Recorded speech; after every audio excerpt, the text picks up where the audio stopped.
A new region can only mean one thing. New starters. Let's get going.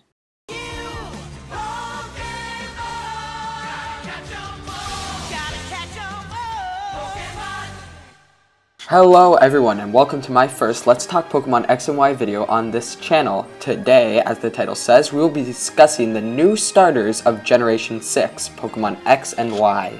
As usual, Pokemon has left us with 3 new starters, 1 water type, 1 fire type, and 1 grass type to start the game off with. These Pokemon are Froakie, Fennikin, and Chespin, and lucky for us, the game has come out, so we can put all these fan theories aside. Finally. Because, you know, that was getting kind of annoying. Anyway, back to our starters. Today we will be discussing all 3 starters and their final evolutions, so let's start off with Chespin. Let's start off with Chespin.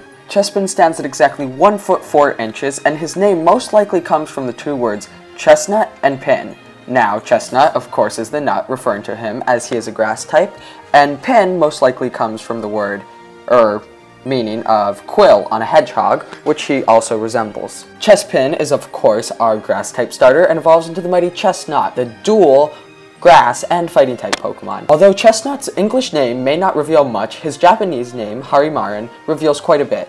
Hari, in Japanese, means needle, and Marin is the French word for chestnut, so we can refer to him as the needle chestnut Pokemon, or, like Chespin, a hedgehog.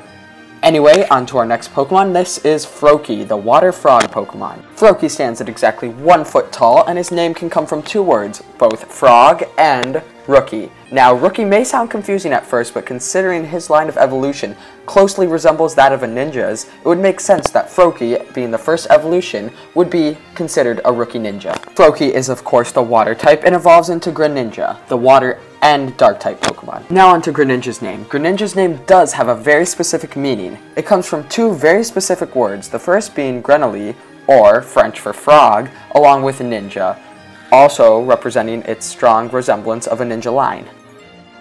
Next up is Fennikin, the fire fox Pokemon, whose name may come from the 2 words Fennick and Kindle. Fennick, which is the fox it is named after, lives in the desert and resembles Fennikin very closely, so we can assume that Fennikin was based off this design, along with Kindle, which may allude to its next evolutions carrying around a stick to use their psychic powers. And of course, Fennikin is our fire-type Pokemon that will later evolve into Delphox, the fire and psychic type Pokemon. Delphox carries around a stick with a flame on top, which we will assume is how it will use its psychic powers. Now, Delphox's name comes from the 2 specific words, Delphic, which can refer to a psychic, along with fox. Simple enough. Like all previous generations, we have a fire, a grass, and a water type which balance each other out. What is special about these Pokemon though are their final evolutions typings. All 3 final forms of these Pokemon have dual typing advantage over the typing that the first form was strong against. For example, we have Delphox, the psychic and fire type, which has a dual advantage over Chestnut's fighting and grass type. And we also go to Chestnut, which has a dual typing advantage over Froakie's final form, Greninja, which is dark and water. And we go to Greninja, which has a dual typing advantage over Fennekin's final form, Delphox, with water and dark. This is an interesting typing because dual typing will give you an extreme advantage or disadvantage to your rivals.